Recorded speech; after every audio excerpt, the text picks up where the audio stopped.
Welcome to Interesting Enough. He is Trey. I am Nolan. Thank you guys for joining us once again. If this is your first time listening to the podcast, thank you. We're on Apple. We're on Spotify. Go ahead and like and subscribe. I know it's been a while. Trey, man, happy 4th of July. You know, it just passed. How you feeling, man? What's going on? Man, I'm feeling good, man. It's a little bit warm up here. I don't know about down there, but, it's a little bit warmer than what we're used to. I don't know how you feeling down in Miami. So, we used to the heat and the humidity, but it's been pretty ridiculous. And actually, over July 4th, I was actually in Orlando visiting friends and stuff like that. Saw a couple of our mutual friends, of course. And let me tell you something. We went to a pool, it was one of those community pools type of situation, July 4th type of deal. You at the pool and it's so hot where like just this, I guess you call it the cement that's like by the pool is so hot, like you have no choice but to just put your feet in there or put your feet in your slides or whatever. Like you can't just have your bare feet out, basically. Like that. Yeah. Like that was the type of situation it was. Like it was so hot, like it was just like ridiculously like it was just hot. Like anything you do is hot. You go to the car, it's hot. Like it was that miserable heat, man. But how was it in Washington? Because I know everybody got hit, but it had to be probably, like you said, hotter than usual. Yeah, so like it was, I think it was like pretty much a global heat wave at this point, but it wasn't quite as bad in Washington. It did, I think one day, like Tuesday, it was like 88 degrees. So that's hot. That's hot for y'all over there, though. It is hot for us up here, and to them. And the big difference is in Washington, since it typically doesn't get that hot up here, 60% of the housing up here does not have an AC. None of my apartment has an AC. What? Yes, because it's typically cold. So there's just no unit. Yeah, there's no unit at all. Wow. We got heat, we don't have AC. So when that 88 hit, it hits. So you had to go grab fans or something. Man, we had to go grab fans. Like it was all, everybody was getting them at Walmart. We had the windows open. You know what I'm saying? It was hitting, man. Wow. I actually never considered, like, because we're from Florida, so I just never even fathomed a situation where you just don't have AC available. Like no matter. I didn't either. I'm like everybody has AC, but then when I came up here and I looked it up, 60% of the housing up here does not have AC. Like it's common. Everybody I work with, I was talking to them. Yeah, nobody has AC. Like. So I was wondering, like in the cold, because like I didn't grow up in a super cold place. Obviously, in college, Pensacola gets a little cold, but I was wondering like what the protocol is, like because like when I like to sleep, right, like just in general, even if it is cold outside, I do like to kind of sleep a little bit cold. Like I'd rather like have to use the blanket than like be like sleeping hot, if that makes sense. So I always wonder like when it's like a certain temperature is like, I guess in that situation, if y'all don't have AC, it's like I guess you just like what keeps the air circulating? I guess just like a fan in general. Like even if you're not using it to be like literally to use it for cold, or you just using it to circulate the air, or is it just like naturally cool in the crib or like windows? Like so it's naturally cool.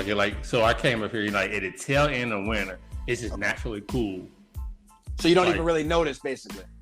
Yeah. You're not gonna notice. Like when I first moved in, I was just running to turn the heat on. Like the room is probably gonna be like 40, 50 degrees if you don't have anything going on. So like, yeah, you can't notice. So, but at that point, you put the heat on just enough where it's like not too. You can't be like sweating that night either, but just enough to have. I'm not trying to sweat, but you do need it on enough to be comfortable to fall asleep. Like you're not gonna fall asleep without the heat being on a tad bit. You're just not. Wow, and then now you guys weren't even used to it with no AC and stuff like that. Wow. Yeah, everybody's complaining up here. Like my friends that go play basketball with, they're like, "Man, it's so hot, man. I'm sweating when I first step outside." I'm like, it's good. Hot, but like you don't know nothing. Yeah, you like this is fine with me. Like this. No, it really felt fine because even though it's 88, it's 88, but it's not humid. Like it's the humidity of Florida that gets to you. That's what I was going to ask too. I think we talked about it on one of the previous pods. How is it? Did you notice the difference right away? Like, I guess I don't know if maybe the air is always thick here, so you don't really notice it because you just live in it.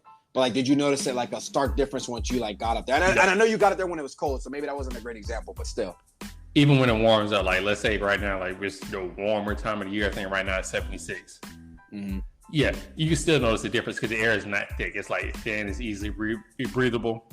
The only issue with the air was, like, not to get off on a tangent, but we are kind of close to Canada, so they do have pretty large wildfires. So then that kind of gets in the air.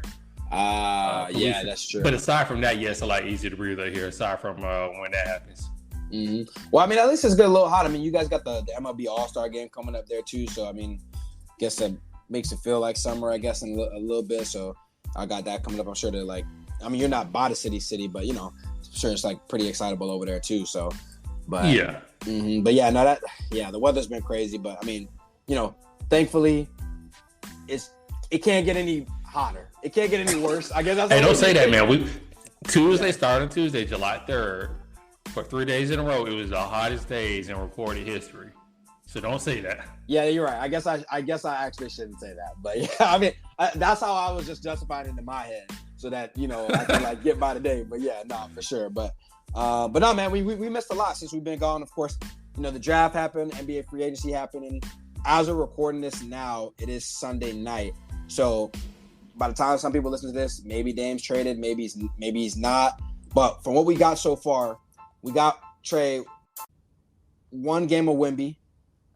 The second game of Wemby is going to be going on tonight after we finish this pod. We'll probably hop on and watch it. How are you feeling with the debut? And then we'll kind of get into a little bit of the draft, but like, how were you feeling with Wemby from what you saw? Again, it's Summer League, one game, but just kind of like your initial thoughts. At first, I was pretty happy with his defensive end that play. Even when he wasn't able to necessarily get a block, just the way he was able to contest and messed up people's shots around the rim. That was encouraging to see. The Spurs had him playing a lot of defense in the wing, and he wasn't necessarily getting cooked in the wing. And for a 7'4" player, that's pretty amazing. So on that end, I was pretty impressed.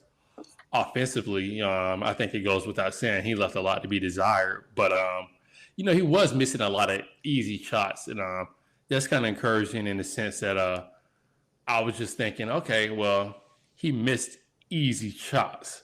Next game, he's probably going to make them. It wasn't like he was just putting up garbage.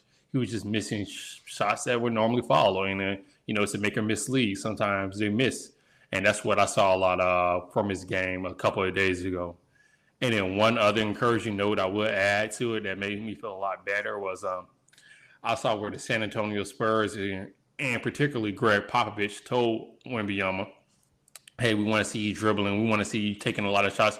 We want to see you just doing a lot of different things on the court so you can kind of learn your boundaries as far as what you could do against other NBA-level athletic players. And I thought he was doing a lot of dribbling in the last game, and he lost the ball a lot. And that left me a little bit concerned, like, oh, does he think he can do that in the NBA? But now knowing that that's what the Spurs wanted him to do so he can kind of learn his limits, I feel a lot better. Yeah, I mean, I got a couple thoughts on Wemby, but it kind of goes back to what we were talking about before we hopped on the pod, when we were talking about second-year players playing, but in this case, Wemby's a rookie. You just want to see one of your guys, the best guys, the guys that are going to be on team, just try different skills, right? So, like, that's going to be the main thing for Wemby, which is cool. Here's what I took away from it, and you basically kind of took my answer. I loved his aggressiveness. Like, I realized right away the lights are not going to be too bright for Wemby. This is not – now, let me put it in perspective for everybody, because, by the way, Trey, I just want to get this lazy narrative out the way, like, ever since Jokic won the finals and stuff, like everybody's just been flaunting over the European stars, and they're like, oh, these guys are just like so humble and, this and that. And like, they just have an appreciation when they come to the league and this and that. I'm like, did y'all forget some of the 4 dudes we've had in the past that have come to the league? Like, don't let Jokic's and Giannis humility confuse you. But there's a couple guys that shall remain nameless that have come into the league that have been on that type of energy. And Trey, we knew Wemby, he was going to be on that type of energy as soon as he made that quote about Scoot being the number 2 pick. We already knew it. We already knew what type of time he was on. And he definitely showed up and showed out. And he didn't run from it. And we talked about Brandon Miller, which we'll get into a little bit, but not that Brandon Miller ran from any moment in his first Summer League game, but he didn't take a lot of shots. Wemby came in here, he was like, yo, I'm not here to please nobody. I'm about to take shots, work on my game, and see where it goes. And I love that. Now, I think offensively it's going to be a big learning curve. And I think we kind of knew that going in. And I think a lot of people get enamored with his skill set from what we saw on YouTube and this and that. But it ain't going to be that easy in the NBA. However, what you said was correct. He's going to make an impact day one in the NBA. Day one, game one, him being around the rim to block shots, affect shots, switch on guys. That is going to be the moneymaker right there. And the offensive game will come. He shot like 26% from three in France. So it's like, I know people see these highlights, but like he's not going to be coming out here shooting 40% from three. Like that's not what's going to happen. But to be fair, Trey, and I guess what you think about this. To be fair, it's a summer league. There wasn't no real sets run or anything going on. In the NBA, they're going to put you in the best spot and closest to the basket where you can score and set yourself up with good plays. And there's going to be better spacing because there's going to be guys that can shoot around you and stuff like that. So like that part of it seemed encouraging. And Trey, I don't know how much you knew about it, but I wasn't really sure too much of Wemby's playmaking and stuff like that. But that was something that showed up to me right away. And that was something I wasn't really aware of. Like that was a huge part of his game. And maybe this is just one game anomaly. Maybe I'll feel something different after watching tonight's game. But that was something that I really, really like to see, making the guys around you better. Whether he's not like he was, even though he wasn't scoring, he was still affecting the game on the defensive end and playmaking, right? And like he never gave up, and there was never a lack of effort. So those three things I love to see. No, and I'm so happy you brought that up because I did forget about that aspect of watching this game. But yeah, he really was. He seemed to be a pretty good playmaker. And even though he made a lot of good passes where his teammates just didn't make the shot, but it was just a lot better than I thought it was. Like I never really considered him to be a good playmaker. And now I'm like, oh, he could maybe average 5 or 6 assists a game at his peak. And that's saying a lot. Like if you have a decently athletic offensive player that probably can average 18 and 20, give you 6 assists plus really good defense, that's something you can build around. And I really do. I see why Wemby had all this hype. Now, whether or not he ever actually lives up to all the hype, I don't know. But we did see a lot of good things in his last summer league game, his first summer league game. I believe it was Friday night. We did see a lot of good aspects of his game there. So I'm really intrigued and excited to see what else he brings to the table tonight. Absolutely, yeah. So we're gonna obviously see a lot more Wemby. We're gonna be talking about him a lot going forward. We're gonna talk about Brandon Miller. I know Scoot got hurt, but Trey, I did want to mention because this falls in your alley as a Magic fan. Last podcast we had Jesse on. I did talk about the trends with the draft picks 1, 2, and 3, 11 through 13. So I just did want to update people that didn't watch the draft. Just names to keep an eye out for. I'm personally on the Scoot. I just want to put if I must stake my claim, I'm on the Scoot train, Trey, over the Brandon Miller train. Not that I don't think Brandon Miller is going to be bad, but I'm higher on Scoot. So I just want to put my stake claim out there. And Trey, I always talk about there's diamonds in the rough in the draft between 11 and 13. The number 11 pick was Jet Howard, who got drafted to Orlando. You got number 12, Derek Lively to Dallas, and 13, Grady Dick, who obviously made news for what he was wearing more than actually who he was at that point. But any of those guys, do you see any of those 3 guys, making a big splash and being maybe a guy that's a steal? And then I also want to just hear quickly how you feel about the Magic with Jet Howard at 11 and then, of course, Anthony Black at 6, because we don't really get a lot of time to talk about the Magic on here, to be fair, and we get a lot of time to talk about the Heat because we're in the playoffs. So I'll usually like to give you a couple minutes post-draft to at least talk about what we can maybe look forward to, because we talked about Paolo last year and Paolo ended up being that dude. So maybe it's 2 years in a row. Well, to answer your first question, I think out of those 11, 12, and 13 pick, Grady Dick will probably be the one that maybe had the most impact so far early on in their career. And Did you want him to go to the Magic? Because I kind of wanted the Magic to draft him at 11. I don't know if you. I just had to cut you off. I kind of wanted him to go to the Magic, but then at the same time, he would have kind of been playing that same position as Franz Wagner. So I don't really know how much time he would have got there, and it might have just been kind of a little bit too much of the same thing. You know what I mean? Right. Okay. Makes sense. Okay. Go ahead. Yeah. Yeah. So I think he ended up in a good place in Toronto where it's still competitive. Hope they have a good coach, organization, while obviously not having that many expectations. But I think just with the way he plays and his style of play, being able to shoot, be such an elite shooter, especially at 6'8" with his frame, I think that's really what you want in today's game. And he could become a really good 3-and-D player. Obviously, leaning more towards the 3 than the D, but still able to give you something on the defensive end because he does have enough athleticism where he won't be getting cooked every single night. So I really think he might be the steal of the draft in that range. In that range, okay. In that range, okay. And then as far as for Jet and I guess you would talk about Anthony Black too, who's basically just Marco Fultz and Suggs put together. But whatever, it's basically the same player. But go ahead. I just want to But hear Anthony about that. Black said it better Summer League, so like. So I haven't seen him in Summer League. Has he been hooping? Yeah, I mean, I think he had like 17 points the other night, like 7 assists, but then he had like 7 turnovers. So it's like, I don't really care about turnovers in Summer League. I get, but yeah, you kind of. But I don't. But you saw flashes, basically. Yeah, I saw flashes, and again, the Summer League, that's a great time for you to really learn what you can and cannot do against NBA competition. Kind of feel out where you're at. Mm-hmm. So, for what it's worth, I really did like what I saw from him in the Summer League. Again, back to that point you already brought up about Cole Anthony, Markel Fultz, and other players in the Magic. He's kind of a repeat trend of players that we already have, so I don't really know how much play time he's going to get early right. That's what I think. When I look at him when they drafted him, I like the things that I like about Jalen Suggs and things I like about Markel Fultz. It's like if they two just had a baby. That's what Anthony Black is to me. Like, can't none of them shoot. But then, like, you got, like, the height of Markel Fultz because Black is bigger, and then he's got, like, better defense. You know what I mean? So it's just, like, that's the way I look at it. But maybe there's some upside, untapped potential there. But how do you feel about Jet at 11, though? Jet Howard, son of a coach Juwan Howard, used to play for the Magic, obviously the Heat and stuff, too. I mean, like, you like that pick?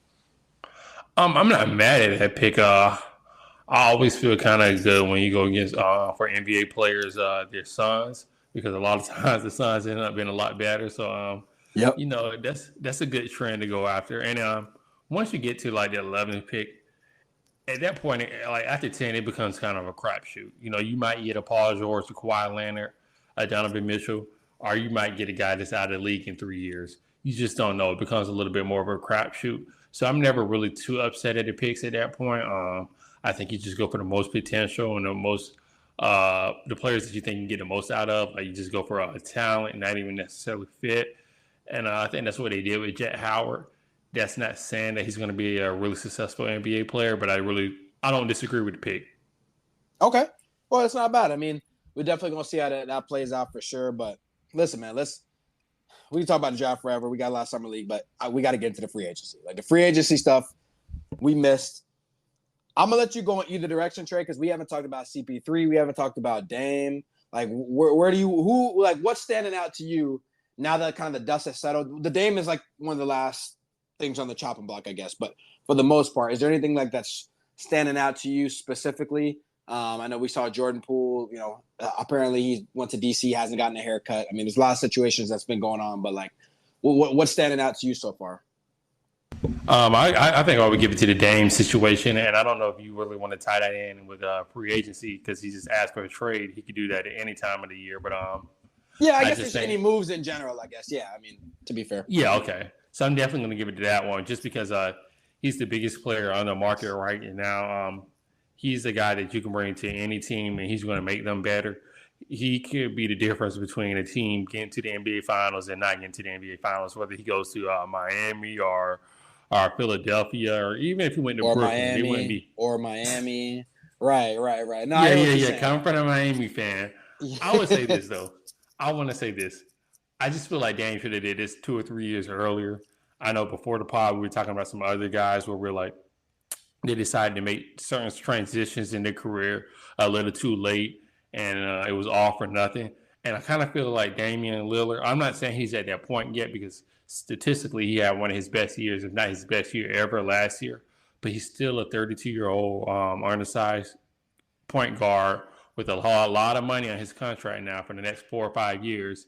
And I'm not so sure how teams would be willing to give up a lot for him, as opposed to he had did this 2 or 3 years ago where he could have got the world for him.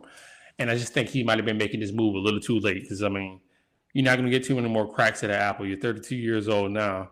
Your career, you're in the downside of your career, just to put it plainly. And I feel like he should have just asked for the trade a little bit earlier because we all knew Portland wasn't going anywhere.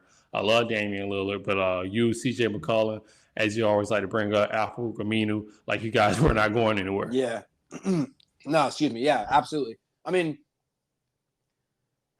it's kind of hard to say, right? Because here's the thing. The league has basically set this precedent, and I know we've talked about it before, but I think it's okay to keep mentioning it just in case this is the first time somebody hears it. the players have no incentive to wait to basically ask out earlier before they get their money.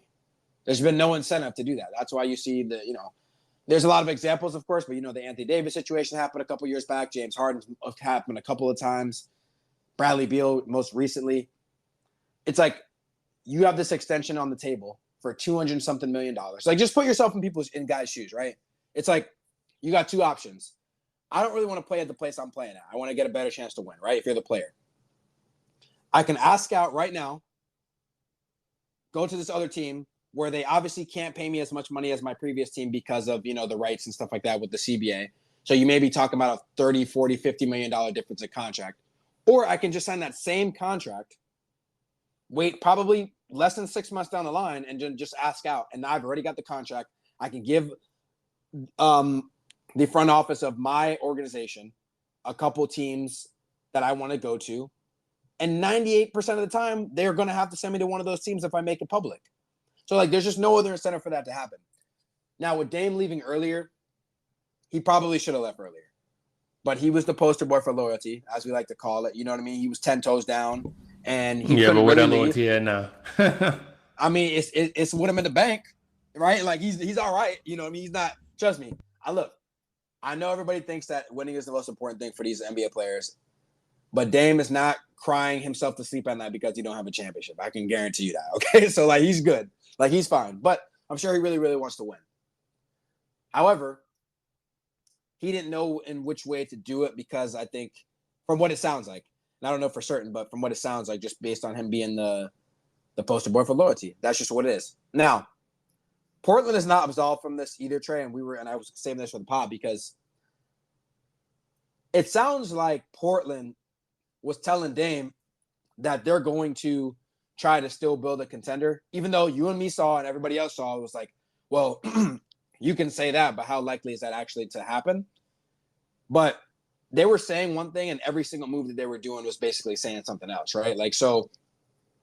I've heard Brian Windhorst talk about when they got rid of Josh Hart last year at the trade deadline. I know that's not a big move, but he's a really important piece on a pretty good playoff team in the Knicks, right?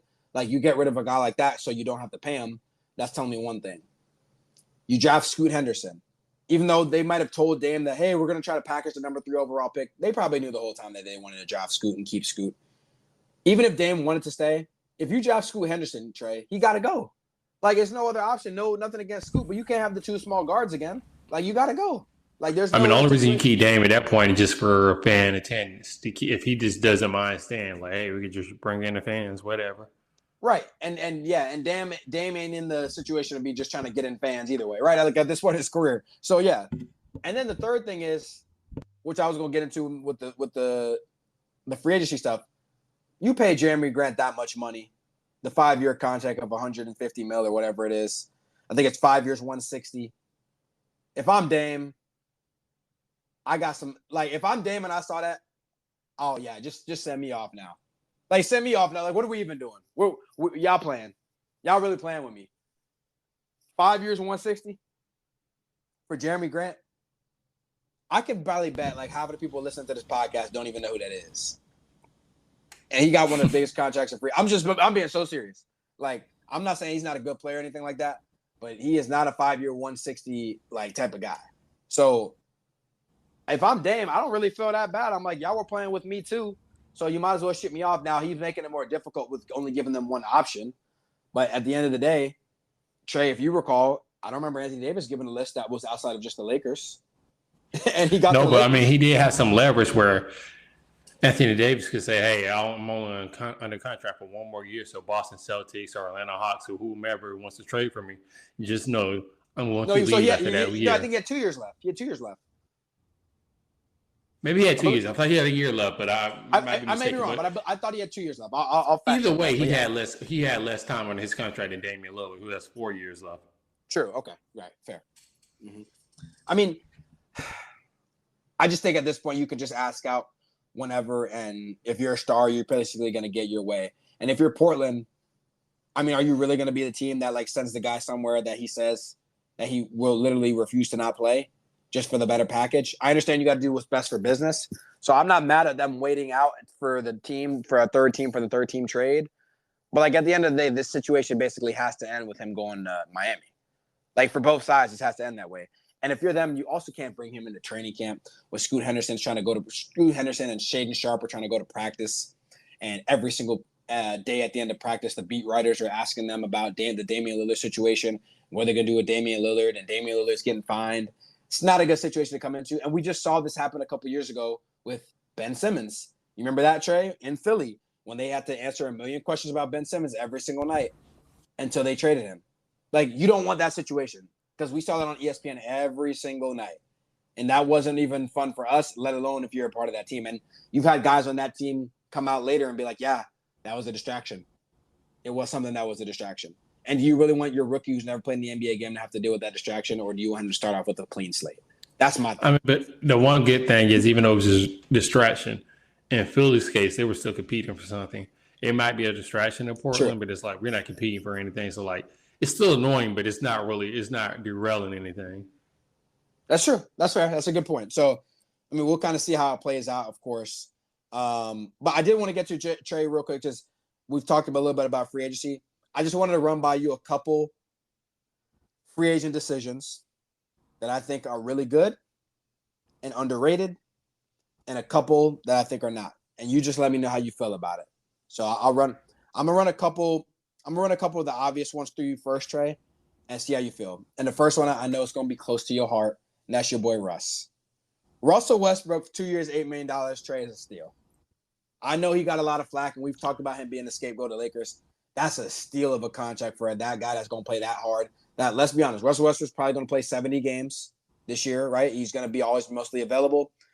You and I both know Paul George combined and Kawhi probably won't even get to 70 games. So you have a guy that's available every night, and he's going to put up numbers no matter what. I mean, are you feeling that deal? I'm feeling the deal. It'd be interesting again, as I know we mentioned, or I mentioned at least on a previous podcast, that I'm still interested to see how he's able to play alongside Kawhi Leonard and Paul George, because we really haven't seen that yet. All three, technically, yeah. Yeah, so still gonna be an interesting fit. But aside from that, and $8 million, I mean, it's still a good deal. And if he doesn't fit well, I mean, you're only paying $8 million as opposed to $40 million you were paying last year with the Lakers were. So, like, it's not that big of a deal. You know what I mean? Yeah, you get a guy like Westbrook that's that talented and plays that hard for $8 million, which I believe is probably like just a player option for the second year anyway. So it's not even really $8 million for real. I think that's a steal. And look, we've seen him play with Kawhi and it looked good. And I think Paul George, I mean, he could fit in. I mean, according to everybody else, he's the GOAT, right? So the GOAT could probably fit in and just, kind of make himself work. So, he could definitely fit in. I'll start with another one of your squads because of your boy LeBron. Gabe Vincent to the Lakers, great contract. 3 years, 33. If stuff hits the fan and Gabe Vincent really isn't who you think he is, you can always move off of that contract because it's very, very team friendly.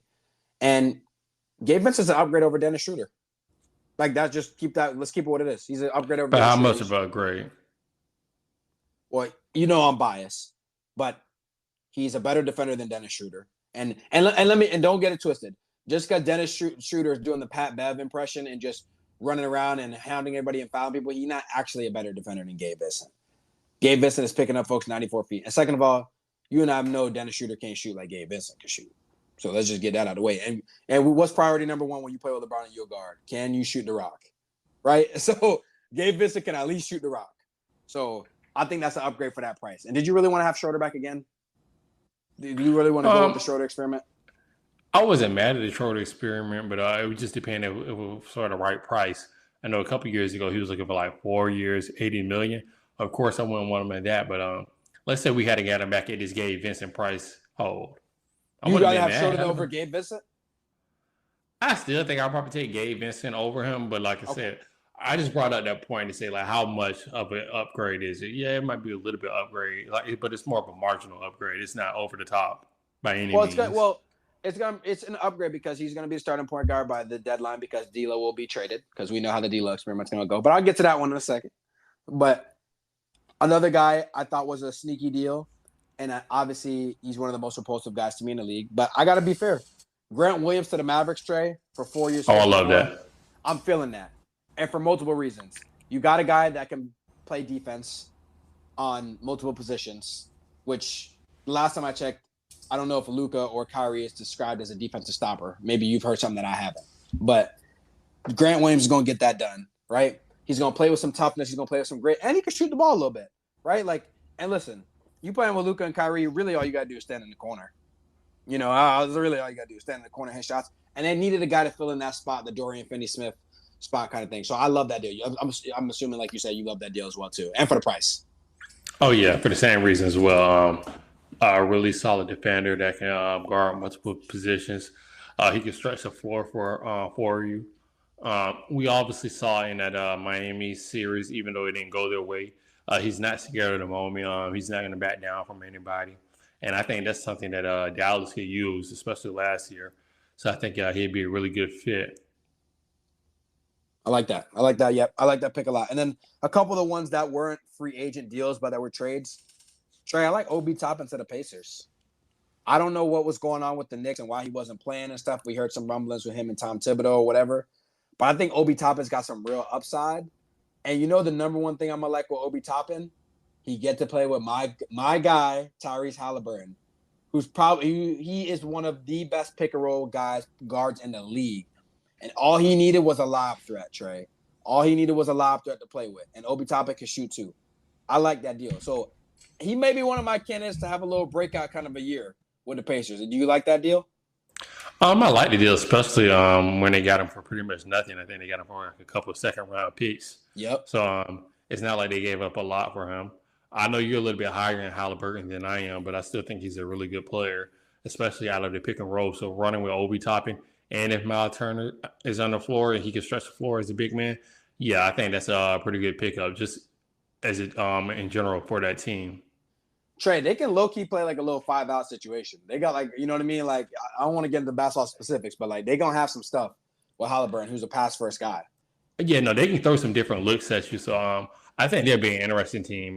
Like you said, you don't want to get too specific in the basketball weeds, but I'm not sure how good of a team they're going to be record-wise.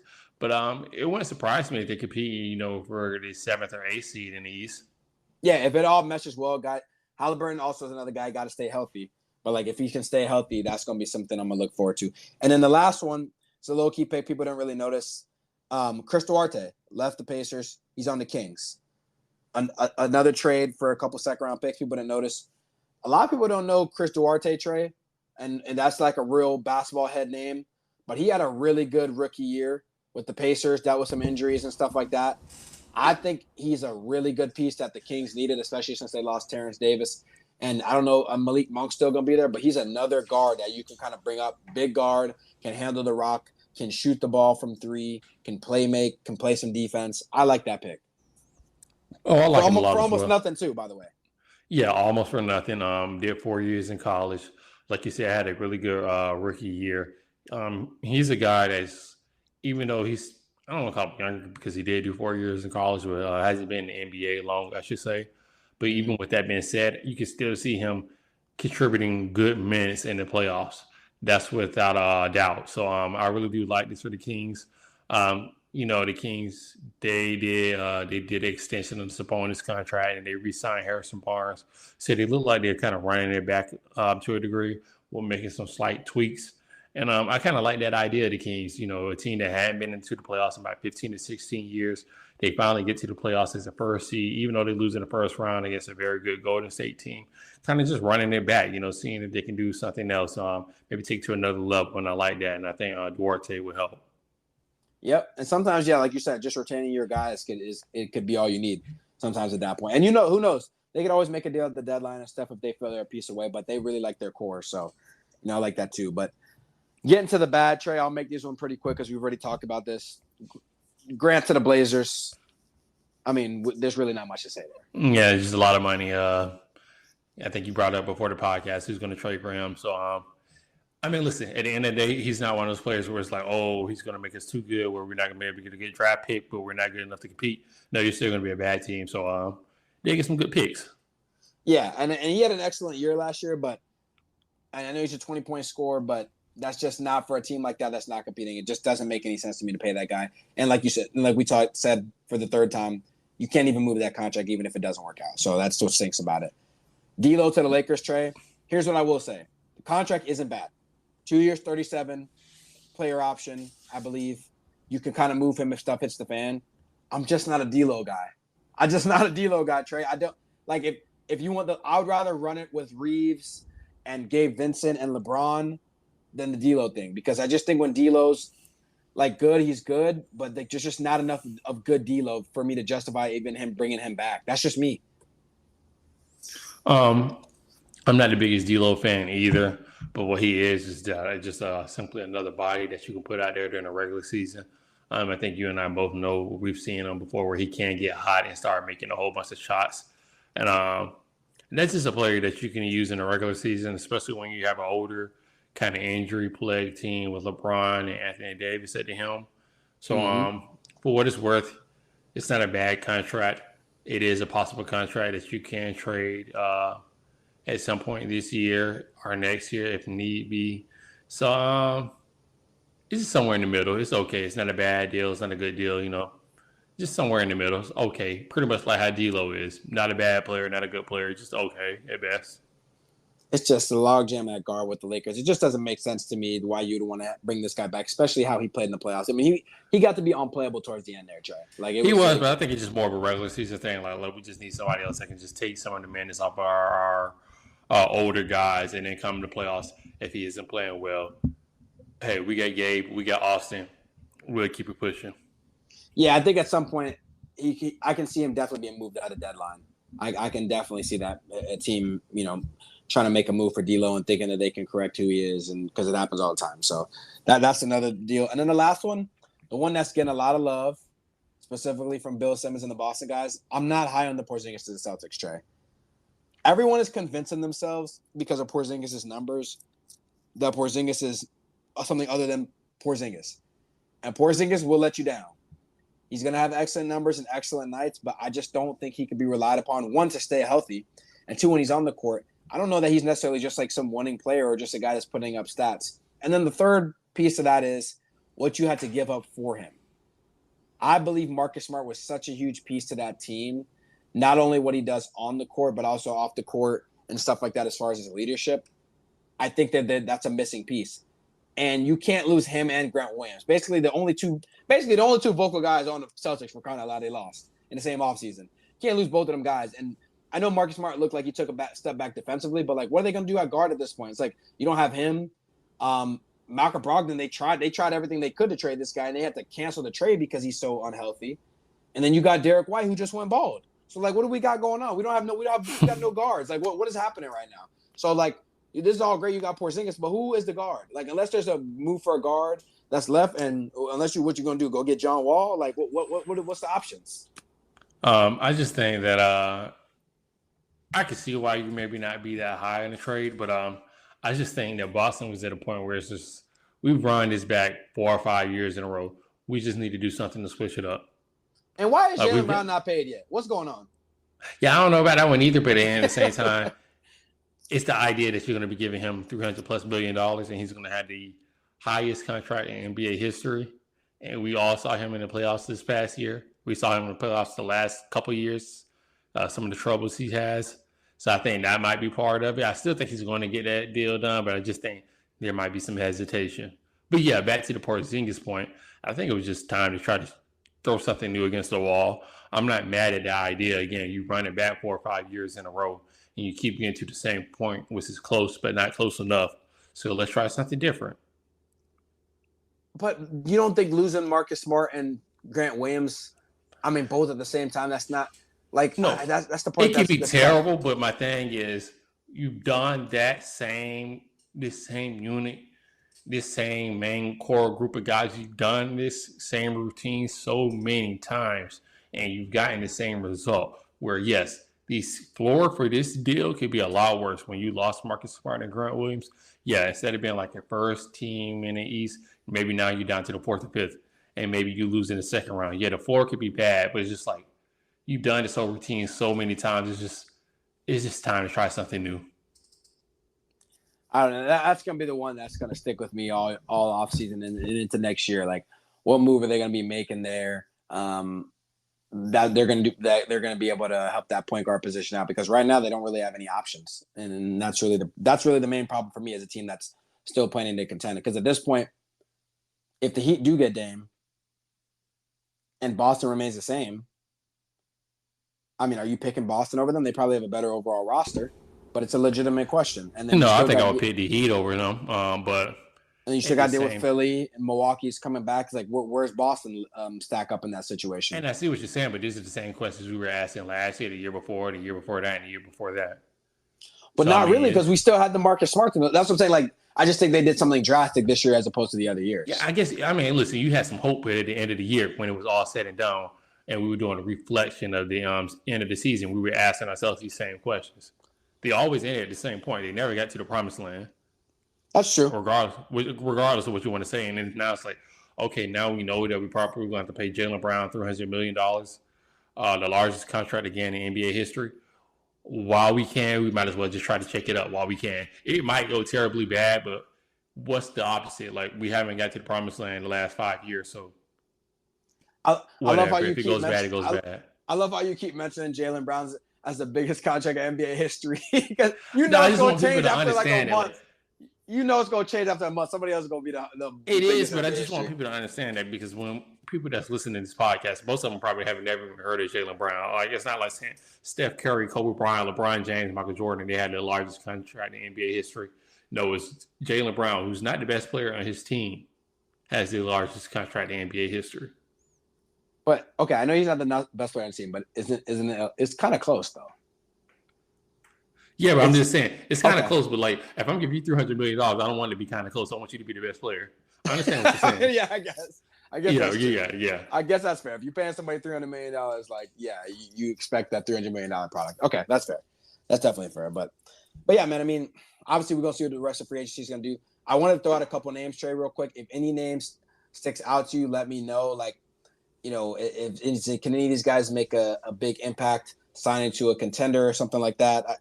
These are some of the best guys left. P.J. Washington, Kelly Oubre Jr., Christian Wood, Ayo Dosunmu, John Wall, Danny Green, Darius Bazley, just to name a few. P.J. Washington and Ayo Dosunmu are restricted, but regardless, I mean, is any of those guys making a significant difference, or are our teams kind of settled? You know, obviously outside the Dame trade or any crazy trades, are we kind of like settled in what we got in now? Well, listen, I know this is a podcast and we're supposed to have good discourse, so I should try to pick a name out of this so we can argue, but you know what? I'm not going to waste the people's time, no. I knew you were going to say none of those names. I knew you was. Can I at least throw the Danny Green one? The Danny Green one, maybe? A vet? Danny Green just tear his ACL like a couple years ago and he's already like 35.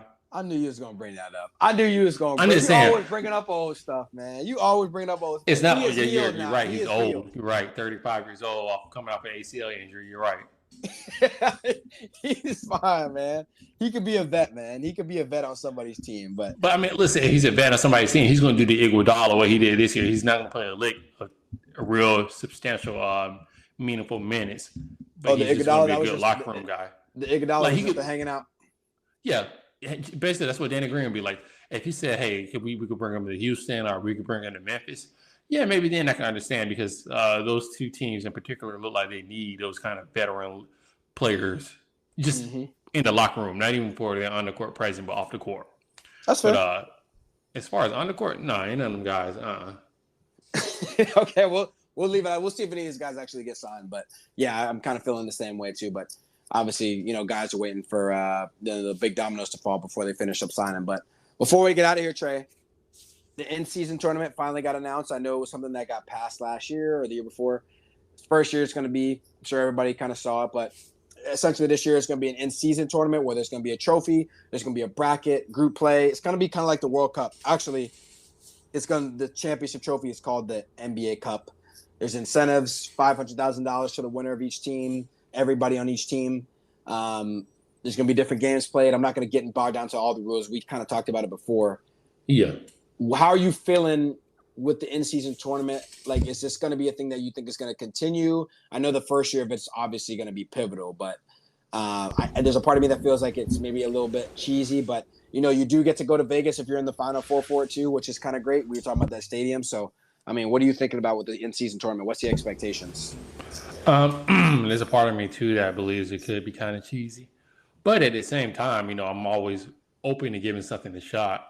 And if it doesn't work, I'm pretty sure just because of how progressive the NBA has been in these last couple of years, they'll just get rid of it. It'll be something we just soon enough forget. Yeah, that's one thing about the league. They don't like it. It's gone. Don't worry about it. It's gone. So, like, I'm not too worried about it. And then on that end, in-season tournaments, I know we don't see them a lot on the professional level other than professional soccer, which is not big necessarily in the United States. But in the collegiate level, in basketball, we see in-season tournaments all the time. And collegiate baseball, you see it a little bit. So it's the not conference tournaments. That's a good point. So it's not anything really that much different. It's just going to be on a professional level. So I think it's just worth a shot. Again, I mentioned before the podcast, depending on who wins and who comes out on top. If you have a LeBron James, if you have a Steph Curry, if you have a Kevin Durant, some of these premier NBA superstars coming on top for the first couple of years of the tournament, I think that does kind of add some luster to the tournament because then, everybody's competing. Everybody wants to beat the top dogs per se.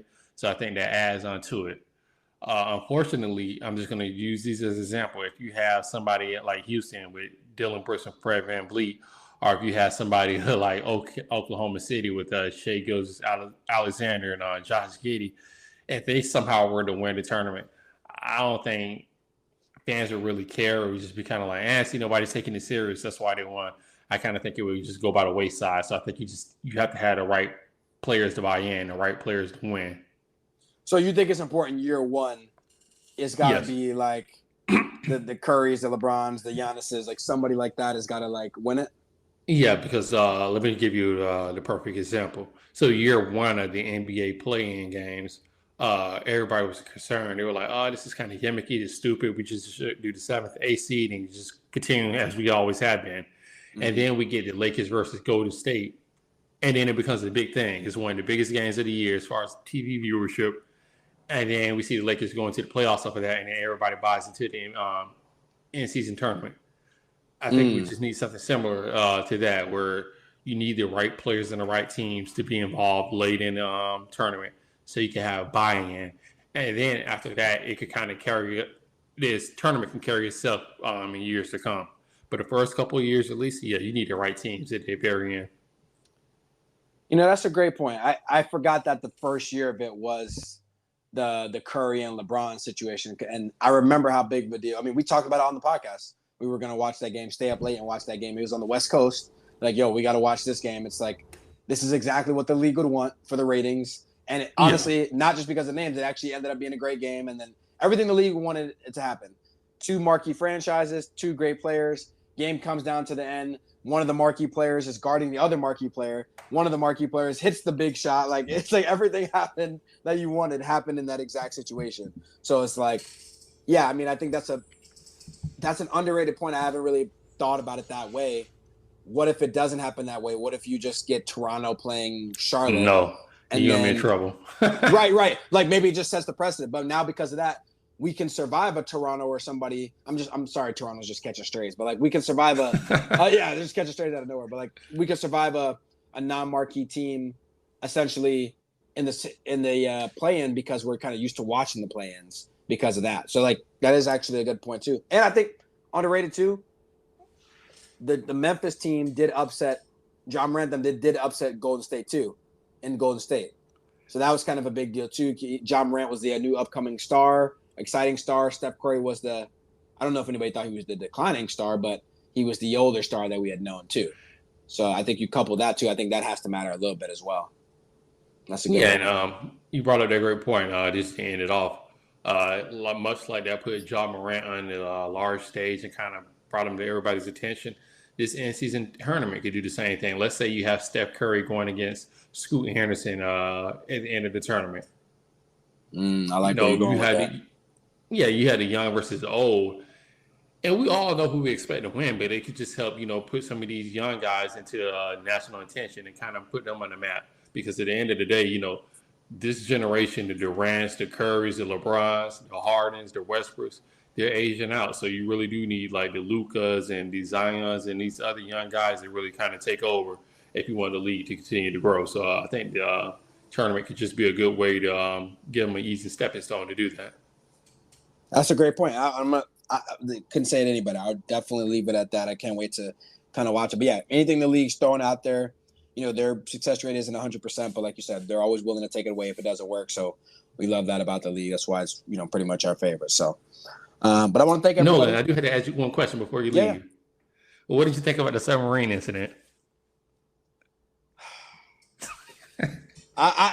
You know what? Okay. Because I have thought about it. You don't have to answer. I just wanted to. No, I think I can say it in a fine way. Obviously, we don't like the situation that happened with the submarine.